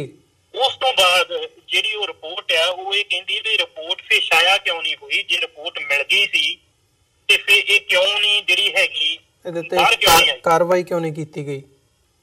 ਹਾਂਜੀ, ਤੇ ਉਹ ਕੰਵਰ ਸੰਧੂ ਇਹ ਲਿਖਦਾ ਵੀ ਉਸ ਵੇਲੇ ਜਿਹੜਾ ਲੀਗਲ ਰਿਮੈਂਬਰਸਰ ਸੀਗਾ, ਲੀਗਲ ਰਿਮੈਂਬਰਸਰ ਜਿਹੜਾ ਇਹਨਾਂ ਦਾ ਕਾਨੂੰਨੀ ਐਕਸਪਰਟ ਸੀਗਾ, ਜਿਹੜਾ ਇਹਨਾਂ ਨੂੰ ਸਲਾਹ ਦਿੰਦਾ ਸੀ, ਕਾਨੂੰਨੀ ਸਲਾਹਕਾਰ, ਉਹਦਾ ਨਾਂ ਸੀ NN ਵੋਰਾ। ਉਹਨੇ ਕਿਹਾ ਕਿ ਜੇ ਤੁਸੀਂ ਇਹਨਾਂ ਤੇ ਕੋਈ ਐਕਸ਼ਨ ਕੀਤਾ ਦੈਟਸ ਗੋਨਾ ਡੀਮੋਰਲਾਈਜ਼ ਪੁਲਿਸ ਫੋਰਸਿਸ, ਕਿ ਪੁਲਿਸ ਦਾ ਜਿਹੜਾ ਮਨੋਬਲ ਡਿੱਗ ਜਾਊਗਾ, ਇਸ ਕਰਕੇ ਤੁਹਾਨੂੰ ਇੱਥੇ ਕੋਈ ਕਾਰਵਾਈ ਕਰਨ ਦੀ ਲੋੜ ਨਹੀਂ ਜੀ। ਤੇ ਇਸ ਕਰਕੇ ਇਹ ਜਿਹੜੀ ਰਿਪੋਰਟ ਆ ਉਦੋਂ ਤੋਂ ਲੈ ਕੇ ਅੱਜ ਤੱਕ ਦੱਬੀ ਹੋਈ ਆ। ਤੇ ਉਹ ਰਿਪੋਰਟ ਜਿਹੜੀ ਹੈਗੀ ਆ ਜਦੋਂ ਬਾਹਰ ਆਊਗੀ, ਕਿਉਂਕਿ ਇਹਨਾਂ ਨੇ ਤਾਂ ਰਿਪੋਰਟ ਜਿਹੜੀ ਆ ਅੱਧਾ ਘੰਟਾ ਜਾਂ ਪੌਣਾ ਘੰਟਾ ਕਿਸੇ ਆਫੀਸਰ ਦੇ ਕੋਲ ਇਹਨਾਂ ਨੇ ਪੜ੍ਹੀ ਆ ਜੀ। ਕਿਉਂਕਿ ਉਸ ਤੋਂ ਦੂਸਰੀ ਜਿਹੜੀ ਗੱਲ ਆ ਨਾ, ਉਹ ਜਿਹੜੀ ਇਸ ਤੋਂ ਪਹਿਲਾਂ ਸਾਨੂੰ ਤਾਂ ਇਹੀ ਸੀਗਾ ਵੀ ਕਿ 29 ਮਾਰਚ 1987 ਨੂੰ ਜਿਹੜੀ ਇਹ ਰਿਪੋਰਟ ਜਿਹੜੀ ਹੈਗੀ ਆ ਸਬਮਿਟ ਹੋਈ ਆ, ਪਰ ਇਹ ਜਿਹੜੀ ਆਪਣੇ ਕੰਵਰ ਸੰਧੂ ਜੀ ਦੀ ਰਿਪੋਰਟ ਆ ਉਹ 'ਚ ਕਲੀਅਰ ਲਿਖਿਆ ਹੋਇਆ ਕਿ ਇਹ ਜਿਹੜੀ ਰਿਪੋਰਟ ਆ 31 ਅਕਤੂਬਰ 1986 ਨੂੰ ਜਿਹੜੀ ਆ ਸਬਮਿਟ ਹੋ ਗਈ ਸੀ ਜੀ ਜੀ। ਬਿਲਕੁਲ। ਤੇ ਉਸ ਤੋਂ ਬਾਅਦ ਜਿਵੇਂ ਅਸੀਂ ਅੱਜ ਦੇਖਦੇ ਹਾਂ, ਤੁਸੀਂ ਇਸ ਰਿਪੋਰਟ ਦੇ ਵਿੱਚ ਜਿਹੜੇ ਅੰਸ਼ ਕੰਵਰ ਸੰਧੂ ਹੋਰਾਂ ਨੇ ਦੇਖੇ, ਉਸ ਵਕਤ ਉਹਨਾਂ ਨੇ ਰਿਪੋਰਟ ਕੀਤਾ, ਅਖਬਾਰ ਦੇ ਵਿੱਚ ਖਬਰ ਛਪੀ, ਤੇ ਤੁਸੀਂ ਉਸ ਦੇ ਮੁਤਾਬਕ ਸਾਰਾ ਇਹ ਨਰੇਟ ਕੀਤਾ ਕਿ ਕਿੰਨਾ ਜਿਹੜਾ ਧੱਕਾ ਹੈਗਾ ਪੁਲਿਸ ਵੱਲੋਂ ਉਹ ਉਸ ਵਕਤ ਕੀਤਾ ਗਿਆ। ਤੇ ਸਿੱਧਾ ਜਿਹੜਾ ਹੈਗਾ ਇਹ ਕਿਹਾ ਜਾਵੇ ਕਿ ਪੁਲਿਸ ਦੀ ਮਿਲੀ ਭੁਗਤ ਸੀ, ਜਿਹਦੇ ਨਾਲ ਇਹ ਸਾਰੀ ਗੁਰੂ ਗ੍ਰੰਥ ਸਾਹਿਬ ਦੀ ਬੇਹੁਰਮਤੀ ਹੁੰਦੀ ਹੈ। ਫਿਰ ਨੌਜਵਾਨ ਸਿੱਖਾਂ ਨੂੰ ਸ਼ਹੀਦ ਕੀਤਾ ਜਾਂਦਾ ਹੈ ਤੇ ਉਸ ਤੋਂ ਬਾਅਦ ਜਿਹੜੀ ਕਾਰਵਾਈ ਕੋਈ ਹੈਗੀ ਹੈ ਉਹ ਨਹੀਂ ਕੀਤੀ ਜਾਂਦੀ, ਤੇ ਅੱਜ ਤੱਕ ਜਿਹੜਾ ਹੈਗਾ ਉਹ ਰਿਪੋਰਟ ਤੱਕ ਜਨਤਕ ਨਹੀਂ ਕੀਤੀ ਜਾਂਦੀ, ਉਹਦੇ ਤੇ ਕੋਈ ਕਾਰਵਾਈ ਨਹੀਂ ਹੁੰਦੀ ਹੈਗੀ। ਤੇ ਜੇ ਅੱਜ ਦੀ ਗੱਲ ਕਰਨੀ ਹੋਵੇ, ਜਦੋਂ ਡਾਕਟਰ ਧਰਮਵੀਰ ਗਾਂਧੀ ਵੱਲੋਂ ਲਿਖਿਆ ਗਿਆ ਪੰਜਾਬ ਵਿਧਾਨ ਸਭਾ ਦੇ ਵਿੱਚ ਇਹ ਮੁੱਦਾ ਚੁੱਕਿਆ ਜਾਂਦਾ ਹੈ, ਮੀਡੀਆ ਦੇ ਵਿੱਚ ਗੱਲ ਆਉਂਦੀ ਹੈ, ਜਿਹੜੇ MLAs ਹੈਗੇ ਆ ਉਹ ਇਹਦੇ ਤੇ ਗੱਲਬਾਤ ਕਰਦੇ ਆ, ਉਹ ਕਹਿੰਦੇ ਆ ਕਿ ਰਿਪੋਰਟ ਜਨਤਕ ਕੀਤੀ ਜਾਵੇ। ਅੱਜ ਕਿਉਂ ਨਹੀਂ ਜਨਤਕ ਕੀਤੀ ਜਾ ਰਹੀ ਰਿਪੋਰਟ? ਅੱਜ ਜਦੋਂ ਰਾਜਨਾਥ ਸਿੰਘ ਵੀ ਜਿਹੜੇ ਹੈਗੇ ਆ ਉਹ ਲਿਖ ਚੁੱਕੇ ਆ ਕੈਪਟਨ ਅਮਰਿੰਦਰ ਸਿੰਘ ਨੂੰ, ਤੇ ਕੀ ਕਾਰਨ ਬਣਦਾ ਤੁਹਾਨੂੰ ਲੱਗਦਾ ਹੈ ਵੀ ਇਹ ਸਾਰਾ ਇੱਕ ਗਿਣੀ ਮਿੱਥੀ ਸਾਜ਼ਿਸ਼ ਦੇ ਤਹਿਤ ਹੋਇਆ ਸੀ ਤੇ ਉਸੇ ਉਹਨਾਂ ਹੀ ਪੁਲਿਸ ਆਫੀਸਰਸ ਨੂੰ ਜਿਹੜੇ ਅੱਜ ਹਾਇਰ ਰੈਂਕਸ ਦੇ ਉੱਤੇ ਹੈਗੇ ਆ ਜਾਂ ਜਿਹੜੀ ਆਪਣੀ ਸੇਵਾ ਕਾਲ ਨਿਭਾ ਚੁੱਕੇ ਆ ਉਹਨਾਂ ਨੂੰ ਬਚਾਉਣ ਦੀ ਕੋਸ਼ਿਸ਼ ਹੈਗੀ ਹੈ ਤਾਂ ਕਰਕੇ ਨਹੀਂ ਕੀਤੀ ਜਾ ਰਹੀ? ਕਿਉਂਕਿ ਕਾਂਗਰਸ ਨੂੰ ਇਸ ਵਕਤ ਪੋਲੀਟੀਕਲੀ ਵੀ ਉਹ ਕਰਦਾ, ਸਪੋਰਟ ਕਰਦਾ, ਕਿਉਂਕਿ ਅਕਾਲੀਆਂ ਦੇ ਖਿਲਾਫ ਜਾਂਦੀ ਹੈ ਇਹ ਗੱਲ। ਬਿਲਕੁਲ ਜੀ ਬਿਲਕੁਲ। ਇਹ ਜੀ ਆਪਾਂ ਨੂੰ ਸਿਰਫ ਇਹ ਹੈਗਾ ਵੀ ਅਕਾਲੀਆਂ ਦੇ ਖਿਲਾਫ ਜਾਂਦੀ ਹੈ ਜਾਂ ਕਾਂਗਰਸ ਦੇ ਖਿਲਾਫ ਜਾਂਦੀ ਹੈ। ਹੁਣ ਪਿਛਲੇ 33 ਸਾਲਾਂ 'ਚ ਸਰਕਾਰਾਂ ਅਕਾਲੀ ਦੀ ਵੀ ਆਈ, ਕਾਂਗਰਸ ਦੀ ਵੀ ਆਈ, ਅਕਾਲੀਆਂ ਦੀ ਫਿਰ ਆਈ, ਫਿਰ ਕਾਂਗਰਸ ਦੀ ਆਈ, ਪਰ ਕਿਸੇ ਵੀ ਸਰਕਾਰ ਨੇ ਇਹ ਜਿਹੜੀ ਰਿਪੋਰਟ ਆ ਉਹ ਜ਼ਾਹਰ ਨਹੀਂ ਹੋਣ ਦਿੱਤੀ, ਕਿਉਂਕਿ ਇਹ ਸਾਰੇ ਜਿੰਨੇ ਵੀ ਪੋਲੀਟੀਸ਼ੀਅਨਸ ਹੈਗੇ ਆ, ਇਹ ਜਿਹੜੇ ਪੁਲਿਸ ਵਾਲੇ ਆ, ਇਹਨਾਂ ਦੇ ਕੋਲੋਂ ਇਹ ਗਲਤ ਕੰਮ ਜਿਹੜੇ ਆਪਣੇ ਕਰਵਾਉਂਦੇ। ਔਰ ਇਹ ਜਿਹੜੇ ਪੁਲਿਸ ਵਾਲੇ ਜਿਹੜੇ ਹੈਗੇ ਆ ਇੰਨੇ ਜ਼ਿਆਦਾ ਸੋ ਟੂ ਸਪੀਕ ਪਾਵਰਫੁਲ ਹੈਗੇ, ਕਿਉਂਕਿ ਹੁਣ ਜਿਹੜੀ ਅਜ਼ਹਾਰ ਆਲਮ ਆ ਉਹਦੀ ਜਿਹੜੀ ਆਲਮ ਸੈਨਾ ਬਣਾਈ ਸੀ ਔਰ ਉਹਨੇ ਜਿੰਨੇ ਸਿੱਖ ਨੌਜਵਾਨਾਂ ਦਾ ਕਤਲ ਕੀਤਾ, ਔਰ ਜਿਹੜੀ ਇਹਨਾਂ ਦੀ ਬਲੈਕ ਕੈਟ ਦੀ ਫੌਜ ਸੀਗੀ, ਇਹ ਸਾਰਾ ਕੁਛ ਇਸ ਤੋਂ ਬਿਨਾਂ ਲਾਈਕ ਇਹਦੇ ਵਿੱਚ ਜਿਹੜੀ ਰਿਪੋਰਟ ਹੈਗੀ ਆ ਜਿਹੜੀ ਕਮਰ ਸੰਧੂ ਜੀ ਨੇ ਕੀਤੀ ਆ, ਇਹਦੇ ਵਿੱਚ ਸਿਰਫ 4 ਫਰਵਰੀ ਤੱਕ ਦੀ ਇਹ ਕਾਰਵਾਈ ਹੈਗੀ ਆ। ਉਸ ਤੋਂ ਬਾਅਦ ਜਿਹੜੇ ਪੋਸਟਮਾਰਟਮ ਹੁੰਦੇ ਆ ਜਾਂ ਉਹਨਾਂ ਦੀ ਇਲੀਗਲ ਕਰਮੇਸ਼ਨ ਜਿਹੜੀ ਹੁੰਦੀ ਹੈਗੀ ਆ, ਉਹ ਜਿਹੜੀ ਹੈਗੀ ਆ, ਜਦੋਂ ਤੁਸੀਂ ਪੰਜਾਬ ਹਿਊਮਨ ਰਾਈਟਸ ਆਰਗੇਨਾਈਜੇਸ਼ਨ ਦੀ ਰਿਪੋਰਟ ਦੇਖਦੇ ਆ, ਉਹ ਬਿਲਕੁਲ ਕਲੀਅਰ ਆ ਵੀ ਕਿ ਇਹਨਾਂ ਦੇ ਰਾਤ ਨੂੰ ਸਪੈਸ਼ਲ ਪਰਮਿਸ਼ਨ ਲੈ ਕੇ, ਕਿਉਂਕਿ ਪੁਲਿਸ ਨੂੰ ਕਾਹਲੀ ਕਿਉਂ ਸੀ ਇੰਨੀ ਵੀ ਉਹਨਾਂ ਦੇ ਪੋਸਟਮਾਰਟਮ ਰਾਤ ਨੂੰ ਆਪਾਂ ਉਹਨਾਂ ਨੂੰ ਸਵੇਰੇ ਦਵਾ ਦਵ ਬਸ ਉਹਨਾਂ ਨੂੰ ਦਾਗ ਦਿੱਤੀ, ਕਿਉਂਕਿ ਪੁਲਿਸ ਨੂੰ ਪਤਾ ਸੀ ਕਿ ਉਹਨਾਂ ਨੇ ਇਹਨਾਂ ਦਾ ਕਤਲ ਜਾਣ ਬੁੱਝ ਕੇ ਕੀਤਾ। ਔਰ ਜਿਹੜਾ ਇਹਨਾਂ ਨੂੰ, ਕਿਉਂਕਿ ਉੱਥੇ ਬਹੁਤ ਜ਼ਿਆਦਾ ਸੰਗਤ ਸੀ, ਉੱਥੋਂ 2 ਕਿਲੋਮੀਟਰ ਦੂਰ ਤੱਕ ਜਾ ਕੇ ਵੀ ਲਾਗਲੇ ਪਿੰਡਾਂ 'ਚ ਘਰਾਂ 'ਚੋਂ ਕੱਢ ਕੇ, ਡੇਰਿਆਂ 'ਚੋਂ ਕੱਢ ਕੇ ਜਿਹੜਾ ਹੈਗਾ ਸਿੱਖ ਨੌਜਵਾਨਾਂ ਨੂੰ ਉਦੋਂ ਕੁੱਟਿਆ ਗਿਆ ਜੀ। ਬਿਲਕੁਲ। ਸੋ ਜਾਣ ਬੁੱਝ ਕੇ ਤੇ ਇੱਕ ਗਿਣੀ ਮਿੱਥੀ ਸਾਜ਼ਿਸ਼ ਦੇ ਤਹਿਤ ਇਹ ਗੱਲ ਕਹੀ ਜਾ ਸਕਦੀ ਹੈ ਵੀ ਪੁਲਿਸ ਵੱਲੋਂ ਵੀ, ਫੋਰਸਿਸ ਵੱਲੋਂ ਤੇ ਕਿੰਨਾਂ ਦੇ ਹੁਕਮਾਂ ਦੇ ਉੱਤੇ ਉਹ ਸਾਰਾ ਕੁਝ ਘਟਨਾਕ੍ਰਮ ਇਹ ਸਾਰਾ ਵਾਪਰਿਆ ਤੇ ਅੱਜ ਤੱਕ ਉਹਦਾ ਇਨਸਾਫ ਨਹੀਂ ਮਿਲਿਆ। ਅੱਜ ਫਿਰ ਜਿਹੜੀ ਉਹਦੀ ਗੱਲਬਾਤ ਹੈਗੀ ਆ ਉਹ ਮੀਡੀਆ ਦੇ ਵਿੱਚ ਹੈਗੀ ਆ, ਤੁਸੀਂ ਵੀ ਕੋਸ਼ਿਸ਼ ਕਰ ਰਹੇ ਹੋ ਕਿ ਰਿਪੋਰਟ ਘੱਟੋ ਘੱਟ ਜਿਹੜੀ ਹੈਗੀ ਆ ਉਹ ਜਨਤਕ ਕੀਤੀ ਜਾ ਸਕੇ। ਇਹ ਸਾਕਾ ਨਕੋਦਰ ਦੀ ਐਨੀਵਰਸਰੀ ਅਸੀਂ ਕਹਿ ਸਕਦੇ ਹਾਂ, ਉਹ ਵਰ੍ਹੇਗੰਢ ਹੈਗੀ ਹੈ 33ਵੀਂ, ਜਿਹਦੇ 'ਤੇ ਅਸੀਂ ਉਹਨਾਂ ਸ਼ਹੀਦਾਂ ਨੂੰ ਜਿਹੜੇ ਸਿੱਖ ਨੌਜਵਾਨ ਸੀ ਉਹਨਾਂ ਨੂੰ ਯਾਦ ਕਰ ਰਹੇ ਹਾਂ। ਸੋ ਭਾਈ ਸਾਹਿਬ, ਸਾਡਾ ਸਮਾਂ ਨਹੀਂ ਸਾਨੂੰ ਇਜਾਜ਼ਤ ਦਿੰਦਾ ਕਿ ਗੱਲਬਾਤ ਨੂੰ ਅਸੀਂ ਹੋਰ ਅੱਗੇ ਤੋਰ ਸਕੀਏ, ਪਰ ਆਉਣ ਵਾਲੇ ਸਮੇਂ ਦੇ ਵਿੱਚ ਜ਼ਰੂਰ ਕੋਸ਼ਿਸ਼ ਕਰਾਂਗੇ ਕਿ ਹੋਰ ਕੋਈ ਜੇ ਡਿਵੈਲਪਮੈਂਟ ਹੁੰਦੀ ਹੈ ਇਸ ਇਸ਼ੂ ਦੇ ਉੱਤੇ, ਜਾਂ ਜਿਵੇਂ 10 ਤਰੀਕ ਨੂੰ ਪੰਜਾਬ ਦੇ ਵਿੱਚ ਸਮਾਗਮ ਹੋ ਰਹੇ ਨੇ, ਅਦਰਵਾਈਜ਼ ਉਹ ਹੁੰਦਾ ਤਾਂ ਜ਼ਰੂਰ ਤੁਹਾਡੇ ਨਾਲ ਰਾਬਤਾ ਕਾਇਮ ਕਰਨ ਦੀ ਕੋਸ਼ਿਸ਼ ਕਰਾਂਗੇ। ਸੋ ਅੱਜ ਦੇ ਸ਼ੋਅ ਦੇ ਵਿੱਚ ਇੱਥੇ ਇਜਾਜ਼ਤ ਚਾਹਾਂਗੇ ਜੀ। ਬਹੁਤ ਬਹੁਤ ਧੰਨਵਾਦ ਤੁਹਾਡਾ। ਵਾਹਿਗੁਰੂ ਜੀ ਕਾ ਖਾਲਸਾ, ਵਾਹਿਗੁਰੂ ਜੀ ਕੀ ਫਤਿਹ। ਵਾਹਿਗੁਰੂ ਜੀ ਕਾ ਖਾਲਸਾ, ਵਾਹਿਗੁਰੂ ਜੀ ਕੀ ਫਤਿਹ ਜੀ। ਵਿਊਅਰਸ, ਜਿਵੇਂ ਕਿ ਡਾਕਟਰ ਹਰਿੰਦਰ ਸਿੰਘ ਉਹਨਾਂ ਨੇ ਦੱਸਿਆ ਕਿ ਕਿਵੇਂ ਇਸ ਰਿਪੋਰਟ ਦੇ ਵਿੱਚ ਜਸਟਿਸ ਗੁਰਨਾਮ ਸਿੰਘ ਦੀ ਜਿਹੜੀ ਹੈਗੀ ਉਹਦੇ ਵਿੱਚ ਕਿਵੇਂ ਇਹ ਗੱਲ ਸਪਸ਼ਟ ਕੀਤੀ ਗਈ ਹੈ ਕਿ ਉਸ ਵਕਤ ਜਿਹੜਾ ਇਹ ਸਾਕਾ ਨਕੋਦਰ ਵਾਪਰਿਆ, ਕਿਵੇਂ ਇਹਦੇ ਵਿੱਚ ਸਾਰਾ ਘਟਨਾਕ੍ਰਮ ਤੁਸੀਂ ਆਪਣੇ ਕੰਨਾਂ ਦੇ ਰਾਹੀਂ ਸੁਣਿਆ ਹੈਗਾ। ਸੋ ਅਸੀਂ ਇਸ ਪਲੇਟਫਾਰਮ ਤੋਂ ਇਹੀ ਕੋਸ਼ਿਸ਼ ਕਰਦੇ ਹਾਂ ਕਿ ਜਿਹੜੀਆਂ ਅਜਿਹੀਆਂ ਘਟਨਾਵਾਂ ਹੁੰਦੀਆਂ ਨੇ, ਅਜਿਹੇ ਘਟਨਾਕ੍ਰਮ ਹੁੰਦੇ ਨੇ, ਜਿਹੜਾ ਦੁਖਾਂਤ ਹੈਗਾ ਕੌਮ ਦਾ, ਉਹਨੂੰ ਤੁਹਾਡੇ ਸਾਹਮਣੇ ਰੱਖਿਆ ਜਾ ਸਕੇ ਇਸ ਪਲੇਟਫਾਰਮ ਰਾਹੀਂ। ਸੋ ਅੰਤ ਦੇ ਵਿੱਚ ਤੁਹਾਡੇ ਚਰਨਾਂ ਦੇ ਵਿੱਚ ਬੇਨਤੀ ਵੀ ਕਰਦੇ ਹਾਂ, TV84 ਨੂੰ ਅੱਗੇ ਵਧਾਉਣ ਦੇ ਲਈ ਸਾਨੂੰ ਤੁਹਾਡੀ ਸਹਾਇਤਾ ਦੀ ਲੋੜ ਹੈ। TV84 ਨੂੰ ਡੋਨੇਟ ਕਰਨ ਦੇ ਲਈ ਤੁਸੀਂ ਸਾਡੀ ਵੈਬਸਾਈਟ www.tv84.tv ਤੇ ਜਾ ਕੇ ਸਾਨੂੰ ਡੋਨੇਟ ਕਰ ਸਕਦੇ ਹੋ ਤੇ ਮੰਥਲੀ ਡੋਨੇਸ਼ਨਸ ਦੇ ਲਈ ਪਲੇਜ ਕਰ ਸਕਦੇ ਹੋ। ਜੇ ਚੈੱਕ ਰਾਹੀਂ ਡੋਨੇਸ਼ਨਸ ਭੇਜਣੀਆਂ ਚਾਹੁੰਦੇ ਹੋ ਤਾਂ TV84 ਦੇ ਨਾਂ ਦਾ ਚੈੱਕ ਬਣਾ ਕੇ ਤੁਸੀਂ ਸਾਨੂੰ ਸਾਡੇ ਐਡਰੈਸ ਤੇ ਮੇਲ ਕਰ ਸਕਦੇ ਹੋ। 3601 37th Avenue, ਲੌਂਗ ਆਈਲੈਂਡ ਸਿਟੀ, ਨਿਊਯਾਰਕ 11101। ਵੈਬਸਾਈਟ ਇੱਕ ਵਾਰ ਫਿਰ ਦੱਸ ਦਿਆਂ, www.tv84.tv। ਇਸੇ ਦੇ ਨਾਲ ਵਿਊਅਰਸ, ਅਸੀਂ ਅੱਜ ਦੇ ਪ੍ਰੋਗਰਾਮ ਦੇ ਵਿੱਚ ਤੁਹਾਡੇ ਕੋਲੋਂ ਇੱਥੇ ਹੀ ਇਜਾਜ਼ਤ ਚਾਹਾਂਗੇ। ਦੁਬਾਰਾ ਫਿਰ ਕੱਲ੍ਹ ਨੂੰ ਤੁਹਾਡੇ ਨਾਲ ਮੁਲਾਕਾਤ ਹੋਵੇਗੀ। ਤਦ ਤੱਕ ਲਈ ਇਜਾਜ਼ਤ ਦਿਓ ਜੀ। ਵਾਹਿਗੁਰੂ ਜੀ ਕਾ ਖਾਲਸਾ, ਵਾਹਿਗੁਰੂ ਜੀ ਕੀ ਫਤਿਹ।